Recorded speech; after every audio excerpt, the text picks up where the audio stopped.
Hello friends, स्वागत आहे तुमचं पुन्हा एकदा बाईटशीट प्रो चॅनलमध्ये। आज ना बाईटशीट प्रोमध्ये आपण पेरूची चटणी बनवणार आहोत। पेरूची चटणी बनवण्यासाठी ना इथे सगळ्यात पहिल्यांदा आपण हे साहित्य घेतलेलं आहे। आता हा जो पेरू आपण घेतलाय ना तो खूप कच्चा सुद्धा नाहीये आणि अगदीच असा पिवळसर होतो ना तो सुद्धा नाहीये, बऱ्यापैकी पिकलेला असा पेरू आहे हा, पण खूप जास्त पिकलेला नाहीये। असाच पेरू आपल्याला चटणीसाठी लागणार आहे। बाकी इथे आपण मिरची, कोथिंबीर, कढीपत्ता, पुदिना, लसूण आणि आलं घेतलेलं आहे। आता सगळ्यात पहिल्यांदा आपण ना पेरू कापून त्याच्या फोडी करून घ्यायच्यात।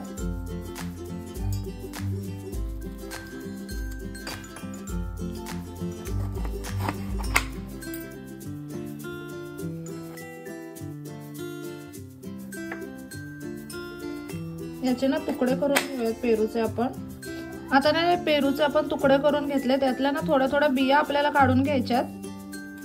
जितक्या काढता येतील तेवढ्या बिया आपण यातल्या काढून घेऊयात।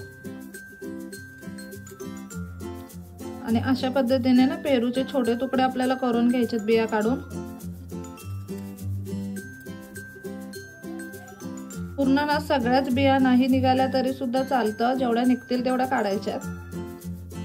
इथे ना जमेल तेवढ्या बिया आपण पेरू मधून काढून घेतल्यात आणि पेरूचे ना तुकडे करून घेतलेत लहान लहान असे। आता मिक्सरचं भांडं घ्यायचंय, त्याच्यामध्ये आपल्याला हे सगळे पेरूचे तुकडे टाकायचे आहेत। मिरच्या टाकूयात, साधारणतः 3 मिरच्या घेतल्यात आपण। कोथिंबीर टाकूयात, कढीपत्त्याची पानं टाकूयात, पुदिन्याची पानं टाकायची आहेत, लसूणीच्या पाकळ्या टाकायच्या, साधारणतः 2 लसणीच्या पाकळ्या आणि 2 आल्याचे तुकडे घेतलेत आपण इथे। आता याच्यामध्ये ना आपल्याला सेंधा मीठ टाकायचंय चवीप्रमाणे आणि ना थोडंसं साधं मीठ सुद्धा टाकायचंय। आता मिक्सरचं झाकण लावून आपल्याला ना मिक्सर मधून ही चटणी वाटून घ्यायची आहे।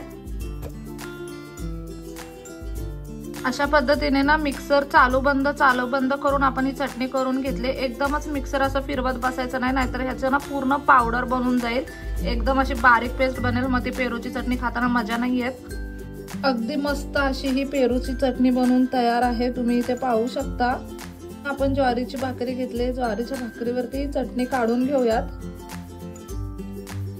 ही ना मस्त अशी पेरूची चटणी खाण्यासाठी तयार आहे। सोबत ना आपण ज्वारीची भाकरी आणि मिरची घेतली। तुम्ही ना ही चटणी कशासोबतही खाऊ शकता, भातासोबतही छान लागेल। कसा वाटला व्हिडिओ मला कमेंट करून नक्की सांगा आणि ही पेरूची चटणी घरी एकदा नक्की बनवून बघा। चला तर मग नेक्स्ट व्हिडिओ मध्ये भेटूया, तोपर्यंत मस्त खा, भरपूर फिरा आणि आनंदी राहा।